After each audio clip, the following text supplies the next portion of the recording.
So China is a really interesting country when it comes to climate change because on the one hand, they're the largest emitter of greenhouse gas emissions in the world. And on the other hand, they're really leading the world in the clean energy technology revolution. China has deployed far more renewable energy technologies than any other country in the world, and they are the leading manufacturer of most of these technologies that get exported to countries all over the world. So China, has a variety of targets in place.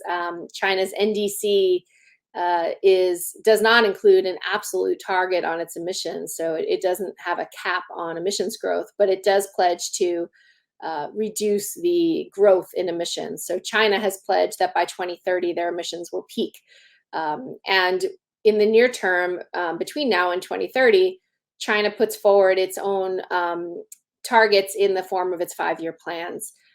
So China's 13th 5-year plan and now its 14th 5-year plan includes carbon intensity targets and energy intensity targets, as well as renewable energy targets. And these all help to put China on track towards meeting its Paris goals. China has set near-term goals and long-term goals. And, at the moment, the long-term goals are more ambitious than the near-term goals in that it's really hard to see how the near-term goals get you toward the long-term goals. So let me be more specific. China has pledged a 2060 carbon neutrality goal. This is something that was pledged by the president of China himself towards the end of 2020.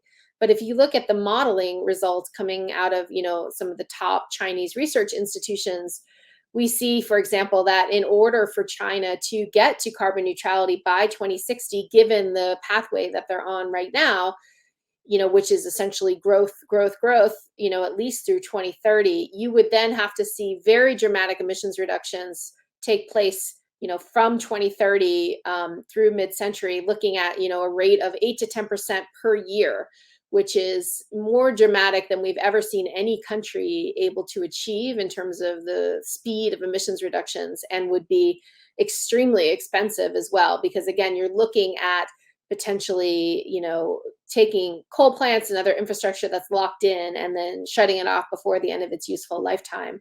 So for China to be able to achieve the mid-century goals that it has set, you will have to see China go through a emissions transformation unlike any we've ever seen any country achieve in history. And so it makes, I think, it would be much it makes a lot of sense for China to look at its near-term goals and to set more ambitious near-term goals in the 5-year plans and in the revision to the NDC, which the Chinese government will be releasing to get them on a path towards meeting this mid-century carbon neutrality goal much faster.